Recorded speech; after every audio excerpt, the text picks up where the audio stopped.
நம்மளாம் ஒரு வடிவேல் படத்துல வருகின்ற ஒரு காமெடி சீன் பார்த்துருப்போம். வரும் ஆனா வராது.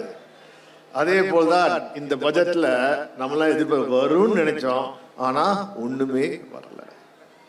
நீங்க இந்த படத்தை பார்த்துருப்பீங்க, வருத்தப்படாத வாலிப சங்கம். அப்போது சொல்லுவாங்க, அப்போது கல்யாணம் நின்று போடும்.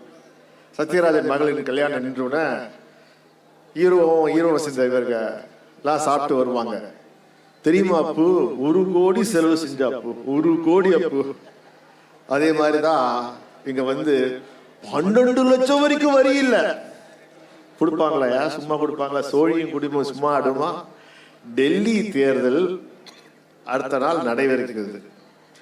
டெல்லி வாக்காளர்களை மறைமுகமாக கவரவில்லை, நேர்முகமாக கவர வேண்டும் என்று முடிவு செய்துவிட்டு இறுதியாக நிர்மலா சீதாராமன் அவர்கள் படிக்கிறார்கள். நான் சொல்ல போறேன், வரிகளுக்கு பெருசா இருக்கு, ஆனா கடைசியா தான் சொல்லுவேன். என்ன சொல்றாங்க? 12 லட்சம் வரைக்கும் வரியே கிடையாது. ஒண்ணு எல்லாரும் கை தட்டுறாங்க. பொதுமக்கள் ரொம்ப சந்தோஷம். என்னமோ 12 லட்சம் உங்க பேக்ல போடுற மாதிரி இல்லையே. இதே 12 லட்சம் 13 லட்சமா மாறிச்சுன்னா வரி. நீ என்ன பண்ண? ஒண்ணு அர்த்தமா படிச்சது பட்ஜெட்ட 12 லட்சம் வரைக்கும் வரி இல்ல. அப்புறமா 4 லட்சம் வரைக்கும் வரி கிடையாது. 4 லட்சத்துக்கு 8 லட்சத்துக்கு 5%, 8 லட்சத்துக்கு 12 லட்சத்துக்கு 10%, 12ல இருந்து 16%க்கு 15% சொல்லி இன்னுமே புரியல. என்னமா அது? நீ 12 லட்சத்துக்கு வரி இல்லைன்னு சொல்லிட்டல, அப்ப என்ன பண்ணணும்? நேரடியாக யாரெல்லாம் 12 லட்சம் சம்பாதிக்கிறாங்களோ அது வரைக்கும் வரி கிடையாது. நீ வரியை 12 லட்சத்தி 1 ரூபாயில இருந்து நீ வரியை போகணும். இல்ல, இது ஏமாத்தாங்களா? எப்பவுமே இந்த பாஜக சொன்னா வச்சுக்க, கேட்கும் போது தேனாலாம் இனிக்கும், ஆனா ஒண்ணுமே நடக்காது. ஏமாத்திட்டாங்களா? பாருங்க, இன்னைக்கு டெல்லியில அவர்கள் ஜெயித்து விட்டார்கள். பாவம், என்ன செய்யுது? பொதுமக்களுக்கு நம்புகிறாங்க. இன்னும் அவர்களுக்கு வட இந்தியாவில் மோடியை நம்பி அவர்கள் வாழ்க்கையை வீணடிக்கிறார்கள். அது கூட கேட்கிறேன், அருமையான ரவிச்சந்திரன் சொன்னார்கள், எத்தனை அதிபர் வேலூர்னு சொன்னாங்க, எவ்வளவு பேர் வரி கட்டுறாங்க? மொத்தம் 6 கோடியே 40 லட்சம் பேர் தான் இந்தியாவிலே வரி கட்டுறாங்க. இந்த 12 லட்சம் சொல்றாங்களே, அது எத்தனை லட்சம் பேருன்னு கணக்கூட அந்த அம்மா சொல்லவே இல்லை. காரணம் சொன்னா உண்மை தெரிஞ்சிடும். அது சொன்ன 1 கோடி மாதிரி எவ்வளவு பேருக்கு இது கிடைக்கணும் அவங்க சொல்லவே இல்லை. நான் கேட்குறேன், இந்தியாவின் ஜனத்தொகை எவ்வளோங்க? 140 கோடி. நீ எது கொண்டு வந்தாலும் மறைமுகமாக வரி கட்டுகின்ற மக்கள் நம்ம தானே. ஒரு சோப்பு வாங்கினா வரி, ஒரு சீப்பு வாங்கினா வரி, தீப்பெட்டி வாங்கினா வரி, பால் வாங்கினா வரி, வெண்ணெய் வாங்கினா வரி, காது குடையிறது வாங்கினாலும் வரி, எல்லாத்துக்கும் வரி நம்ம தானே கட்டுறோம். அப்போ அதிகமான வரி கட்டுகிறவர்கள் யார்? 140 கோடி இந்தியர்கள். அவர்களுக்கு என்ன சலுகை கொடுத்த? ரஷ்யா யுக்ரைன் போர் நடக்குது. அப்போது பெட்ரோல் விலை ஏறி போச்சு. ஐரோப்பிய நாடுகள் என்ன சொல்றாங்க? நாங்க ரஷ்யா கிட்ட இருந்து பெட்ரோலை வாங்க மாட்டோம்ன்றாங்க. ரஷ்யா என்ன சொல்றான்? $120 விற்குது ஒரு பேரல். நான் இந்தியாவுக்கு $60 $60 பாதி விலைக்கு இந்தியாவுக்கு ரஷ்யாவிலிருந்து கச்சா எண்ணெய் எல்லாம் வருது. அப்போ பெட்ரோல் விலை குறைச்சியா? குறைக்கலையே. என்ன பண்ண? செஸ்ன்னு போட்டாங்க. யாரு? இந்த நிர்மலா அம்மா என்ன பண்ணுது? செஸ் வரி போடுது. செஸ் வரியில போட்டாங்கன்னா அது நேராக ஒன்றிய அரசுக்கு தான் போகும். நம்ம இது மற்ற மாநிலங்கள் அதை பகிர்ந்து கொள்ள முடியாது. அதே போல் எக்ஸைஸ்ன்னு இருக்கு. எக்ஸைஸ்ன்னு போட்டா ஒன்றிய அரசுகிட்ட தான் போகும். இம்போர்ட் டியூட்டி, கஸ்டம்ஸ் டியூட்டி இருக்குல்ல, அதெல்லாம் ஒன்றிய அரசுக்கு தான் போகும். எல்லாம் போட்டு பல லட்ச கோடிகளை சம்பாதிச்சு பெட்ரோல் விலை ஒரு 10 ரூபா குறைச்சா எவ்வளவு நல்லா இருக்கும். கேஸ் விலை ஒரு 200 ரூபாய் குறைச்சா எவ்வளவு நல்லா இருக்கும். செஞ்சியா? இந்த 140 கோடி மக்களும் பயன்படுவாங்களே? இல்லை, ஒண்ணுமே செய்யாமல் வெறும் என்ன சொல்லுவாங்க, வாயிலே வடை சுட்டவர் தான் நிர்மலா. இந்த நிர்மலா அம்மா உங்களுக்கு ஞாபகம் இருக்கோ என்னன்னு தெரியல. என்னாச்சு? 2016 ஜெயலலிதா அம்மா செத்து போயிட்டாங்க. நான் இருக்கா? அந்த அம்மா செத்து போயிட்டாங்க. 2017 இந்த நிதி அமைச்சர் நிர்மலா சீதாராமன் இங்க டாரா போட்டு கேம்ப் போட்டாங்க. எதுக்கு? அவங்க தான் அடுத்த முதலமைச்சரும். ஏன்னா இங்க டயர்னைக்கு எடப்பாடியும் மற்றவங்க இது அவருக்கு எல்லாரும் சேர்ந்து இவங்ககிட்ட கொடுத்துடலாம், இவங்க தான் நல்லா ஆட்சி பண்ணுவாங்க, அவங்க வந்து உயர்ந்த குளம் சேர்ந்தவர்கள், அவங்க பண்ணாதான் பிளான் போட்டு 3 மாசமா இந்த அம்மா இங்க இருந்து என்ன சொல் பேச தெரியுமா, நீட் இந்த ஆண்டு வராதுச்சு. நான் அவருக்காக தெரியல உங்களுக்கு யாரெல்லாம் வந்து கொஞ்சம் சிந்தித்து பார்த்துக்கிட்டால், நீட் இந்த ஆண்டு வராதுன்னு சொன்ன அமைச்சர் யாருன்னா அது நிர்மலா சீதாராமன் தான். ஆசைப்பட்டு வந்துச்சா, பருப்பு வேகலை, பருப்பு வேகாம திருப்பி அங்க ஒன்றிய அமைச்சராக போச்சு. போனதுலேருந்து தமிழ்நாட்டில் எவ்வளோ பாசம் தெரியுமா, அது பூர்வீகம் தமிழ்நாடு. கேட்டால் நமக்கு பெருமையாக இருக்கும், இந்த அம்மா நான் தமிழ்நாட்டில் இருந்திருக்கு. உங்களுக்கு நல்லா ஞாபகம் இருக்கும், கமலா ஹாரிஸ்ன்னு ஒரு அம்மா வைஸ் பிரசிடென்ட் நினைச்சு உடனே அவங்க சொந்த ஊரில் அவங்க மக்கள் எல்லாம் ஐயோ எங்க ஆத்து பொண்ணுப்பா அதான்ப்பா ஜெயிக்க போகுது, அதான் ஜெயிக்க போகுது. நான் கடைசியில் கவுத்துக்கிட்டு வந்துருச்சு. அதுக்கு ஒருத்த கூட காயே பிறக்கல. அந்த பொண்ணு இங்கே இருக்கும்போது யாரும் திரும்பி கூட பார்க்கல. என்ன அதே மாதிரி என்னம்மா தமிழ்நாட்டு பொண்ணுப்பா, தமிழ்நாட்டுக்கு பொண்ணுக்கு மரியாதை. தமிழ்நாட்டுக்காக நீ என்னம்மா பண்ண?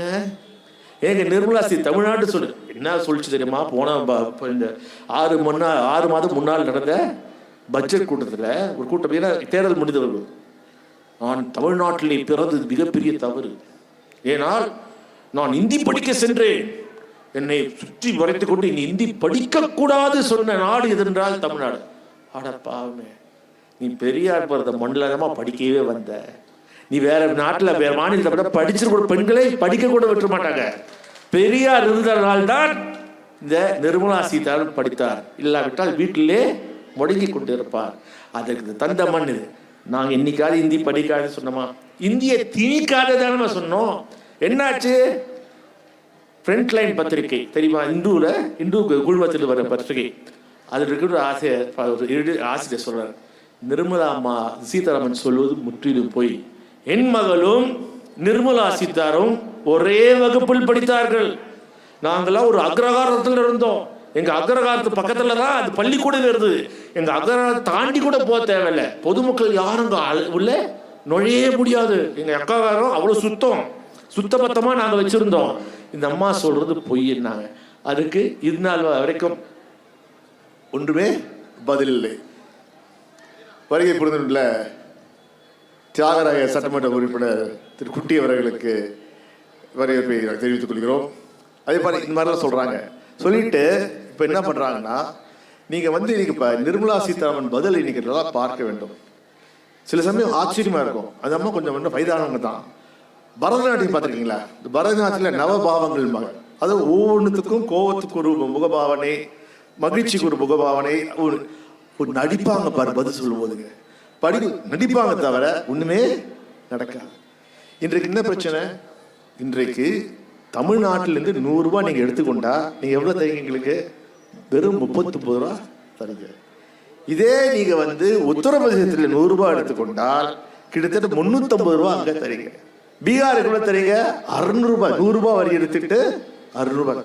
நான் கேட்கிறேன், எந்த விதத்தில் இது நியாயம்? எங்களுக்கு இன்றைக்கு சொல்வார்கள், மோடி அரசு வந்த உடனே என்னன்னா, இந்தியாவில் 1% பணக்காரங்க தான் அத்தனையும் சொத்துக்கள் எல்லாம் இருக்கு. அத்தனை பணமும் ஒரே ஒரு சதியாரு, அதானி, அம்பானி, டாடா.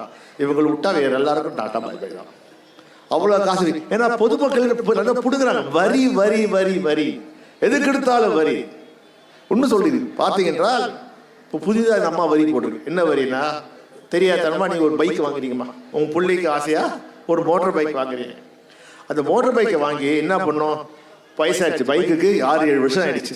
அந்த மோட்டர் பைக்கை வித்து பையனுக்கு புதுசா ஒரு பைக்கை வாங்கி தரலாம். ஒரு டக்குன்னு கைமாற்ற முடியாதுல்ல. அப்ப என்ன பண்ணுவோம், ஒரு புரோக்கர் கிட்ட போ, ஐயா ஒரு வேலையை பார்த்து கூடியா, நீ கொடுக்குற பணத்தை வச்சுதான் முன் பணமா வச்சு என் பையனுக்கு. அப்படி போனீங்கன்னா அதுக்கு ஜிஎஸ்டி. என்ன, பைக் விலையை விட நீங்க ஜிஎஸ்டி அதிகமாக கட்டுகின்ற நிலைமை. ஏற்கனவே புதுசா பைக் வாங்கும் போது ஜிஎஸ்டி கட்டினீங்க. அந்த பைக்கை செகண்ட் ஹேண்டா விற்கும் போது கூட வரி கட்டுகின்ற நிலைமை உருவாக்கி தந்தவர் யார் என்றால் இந்த நிர்மலா சீதாராமன். ஆரம்பத்தில் என்ன சொல்றார், தெலுங்குல ஒரு கவிஞர் பேசுறார். ஏன்னா தெலுங்கு தேச சப்போர்ட் தேவை, இல்லாட்டா ஆட்சி போயிடும். பட்ஜெட் ஃபுல்லா பிஆர் பிஆர் பிஆர். ஏன்னா பிஆருக்கு இந்த வருஷம் தேர்தல் வருது. அள்ளி அள்ளி கொடுக்குறாங்க. ஊராம் வீட்டு நெய்ய பொண்டாட்டி கைய மாதிரி நம்ம பணத்தெல்லாம் எடுத்து அவர்கள் பிஆர் நீங்க கொடுங்க. நீங்க மற்றவங்க கொடுக்கறது எங்களுக்கு அளவா பார்த்து கொடுங்க. எங்களுக்கு வந்து கிள்ளி கொடுக்க அங்க அள்ளி கொடுக்கறீங்களே, அதுதானே பிரச்சனை. ஆயினும் தமிழ்நாட்டு முதலமைச்சர்கள் முத்துவேல் கருணாநிதியின் சீரிய தலைமையில இன்றைக்கும் தமிழ்நாடு சிறந்த மாநிலமாக விளங்குகிறது. தொழில் தொடங்குவவர்கள் எங்க வராங்க? உங்க உத்தரப்பிரதேசத்துக்கு வரலையே, உங்க குஜராத்துக்கு வரலையே, தமிழ்நாட்டுக்கு தான் ஏன் வரான்? நேற்று கூட பாரியா பெரிய ஒரு சோலார் தொழிற்சாலையை தொடங்கி வைத்து விற்கிறார் என்றால் காரணம் அவர் திராவிட மாடலின் தலைவன். அந்த தலைவன் செய்கிற முயற்சியால் தான் இன்னைக்கு தமிழ்நாடு இருக்கு. நீங்கள் கொடுக்காம போலாம், ஆனால் நாங்கள் சண்டை போடாம இருக்க மாட்டோம். எங்கள் உரிமைகளை நாங்கள் கேட்போம். நீ கேட்க கொடுக்கலனா தாங்கள் அங்கே தர்ணா செய்வோம், செய்து எங்கள் தேவையானதை நாங்கள் பெற்றுக்கொள்வோம். இதுதான் நாங்கள் தமிழ். ஆனா என்ன பிரச்சனை? தமிழ்னா பிறந்துட்டா எப்பயுமே சண்டை போட்டுட்டே இருக்கணுமா? எப்பயாச்சும் நமக்கு அடுத்தது பாருங்க. இதே பாருங்க, யூபி 2004 யூபி அரசு இருந்த போது நாம் கேட்டதெல்லாம் வந்துதான். உண்மைனா அவங்க ஞாபகம் இல்லையா? மதுரை துறைமுகத்திலிருந்து போர்ட்ல இருந்து மதுரை வயல் வரைக்கும் சாலை அழகாக வந்தால் டிராபிக் பிரச்சனை குறைஞ்சிடுவோம். அப்ப இருந்த முதலமைச்சர் ஜெயலலிதா என்ன பண்ணாங்க? முடியாது, இது திமுக கொண்டு வந்த ப்ராஜெக்ட், அதனால பண்ண மாட்டேன்னாங்க. இப்ப திருப்பி கிளியர் பண்ணியாச்சு. போட்டாங்களா? எப்படி இந்த மதுரை எய்ம்ஸ் மாதிரி நம்ம துறைமுகத்திலிருந்து மதுரைக்கு ஒரு பறக்கும் சாலை திட்டம் முற்றிலும் கிடப்பில் போட்டது. நீங்க சில பேர் ஆசையா இருக்கும், இங்க இருந்து பெங்களூர் கார்லயே போயிடலாம் பான்பீங்க. போய் பாருங்க, ராணிப்பட்டம் வரைக்கும் செத்திங்க. சாலை அவ்வளவு மோசமா இருக்கு. நானும் பல மாதிரி சொன்னேன், ஏமா இந்த ரோடு எங்கிட்ட வரி வாங்கல, அல்ல டோலா வாங்குறீங்க. நீ வாங்குற டோலுக்கு ரோடாவது போடலாம்ல. தமிழ்நாடு புதிய சாலை திட்டம் எதுவுமே வரவில்லை. எதுவுமே பண்ணாம வெறும் மாநில சாலைகள் மூலமாக, ஸ்டேட் ஹைவேஸ் மூலதான் இன்னைக்கு தமிழ்நாடு சிறப்பாக விளங்குகிறது. காரணம் நமது முதலமைச்சர் முத்துவேல் கருணாநிதி. இன்றைக்கு பாருங்க, விளையாட்டுத் துறையில தமிழ்நாடு எங்கேயோ 72வது இருந்தது. இன்னைக்கு கேலோ இந்தியா பதில நமது துணை முதலமைச்சர் திரு உதயநிதி ஸ்டாலின் பொறுப்பேற்ற பிறகு இந்தியாவின் 2வது இடத்துக்கு வந்தது என்றால் அதுதான் திராவிட மாடல். எங்க பசங்களை நாங்க படிக்க வைக்கிறோம். படிக்க மட்டும் இல்ல, விளையாட்டுல சிறந்த வீரர்களாக திகழ வைக்கின்றோம். வெகு விரைவில் ஒலிம்பிக்ஸ்ல பாத்தீங்கன்னா நம்ம தமிழ்நாட்டு இளஞ்சிங்கங்கள் அங்கே போய் விளையாடுவாங்க. அந்த பெருமை எல்லாம் நமது திராவிட மாடல் தலைவர் தளபதி மு.க. ஸ்டாலினே பேசுகிறோம். இவ்வளோ கஷ்டப்பட்டு பண்றோம். அவங்க என்ன பண்ணுவாங்க? நல்லா சொன்னோம்னா, இந்த ஒன்றிய அரசு இப்படிதான் இருக்கு. நீங்க எல்லாம் கேட்டிருப்பீங்க, ராபின்ஹுட் பாத்திருக்கீங்களா? ராபின்ஹுட் கேட்பேன், என்ன பண்றோம்? பணக்காரங்கிட்ட பிடுங்கி ஏழை கொடுப்பாரு. இவங்க எப்படி தெரியுமா? மோடி ஏழைகிட்ட பிடுங்கி பணக்காரன். இந்த என்ன பழப்புது? இன்னைக்கு பார்த்தீங்கன்றால் அம்பானி, அதானி, டாடா தர வேறு எவனுமே தொழில் பண்ணுவேன். அப்ப நான் கேட்கிறேன், 140 கோடி மக்கள் தொகை கொண்ட இந்தியாவிலே எப்படியா மற்ற மக்கள் எல்லாம் தொழில் செய்ய முடியும்? அவனுக்கு ஆசை இருக்காதா? இளைஞர்களுக்கு கனவு இருக்கிறாரா? நானும் ஒரு பில்கேட்ஸ் மாதிரி வரணும், நானும் வந்து கூகுள் மாதிரி ஒரு நிறுவனத்தை உருவாக்க வேண்டும், எல்லாருக்கும் ஆசை இருக்காதா? இன்னைக்கு பாத்தீங்கன்னா அமெரிக்காவுக்கும் சைனாவுக்கும் சண்டை. என்ன சண்டை? செயற்கை நுண்ணறிவு, அது ஆர்டிபிஷியல் இன்டெலிஜென்ஸ்ல அமெரிக்காக்கார பல லட்சம் கோடி போட்டு செய்யறான். ஆனா வெறும் சில லட்சங்கள்ல சீனாக்கார சிறுசா செஞ்சு சூப்பரா அடிச்சிட்டான். நம்ம இந்த என்ன பண்ண போட்டியா? சைனாவுக்கும் அமெரிக்காவுக்கும் போட்டியா நம்ம என்ன பண்றோம்? மாட்டு மூத்திரத்தை குடித்தால் நன்றாக வாழ்வோம் என்று சொல்றோம். சிரிக்காதீங்கம்மா. யார் நான் சொன்ன தப்பு? ஐஐடியில தலைமை பொறுப்பு இருக்கின்ற பேச ஆர்டிபிஷியல் இன்டெலிஜென்ஸ் இங்கெங்கயோ பேசுறான். நீ மாட்டு மூத்திரமும் மாட்டு சாணமும் சாப்பிட சொல்றிய. உலக அளவில் மோடி அவர்களே, நீங்கள் இந்தியாவை எவ்வளவு தலை சிறந்த நாடாக இருக்க. சிரிப்பாங்களா? சிரிக்க மாட்டாங்களா? நீங்க விஞ்ஞான பூர்வமாக நம்ம பேசும்போது இந்த மாதிரி பேசுறாங்க. அது ஒருத்தர் சொல்ற, இந்த காலத்திலே புஷ்ப விமானம் ஆதாயம் கண்டுபிடிச்சது நாங்க. அந்த மாதிரி சரித்திரத்துல எதுவுமே இல்லையடா. இஷ்டத்துக்கு வாய் வந்த மாதிரி விடுறீங்களா? இன்னும் கூட பாத்தீங்க என்றால் இப்ப சொல்றாங்க இந்திய மொழிகள் எல்லாம் டிஜிட்டல் ஆக போறாங்களா? ஐயா, இந்தியாவின் முதல் செம்மொழி தமிழ். அதுக்கு எவ்வளவு செலவு செஞ்சிருக்கீங்க பாத்தீங்கன்னா 168 கோடி.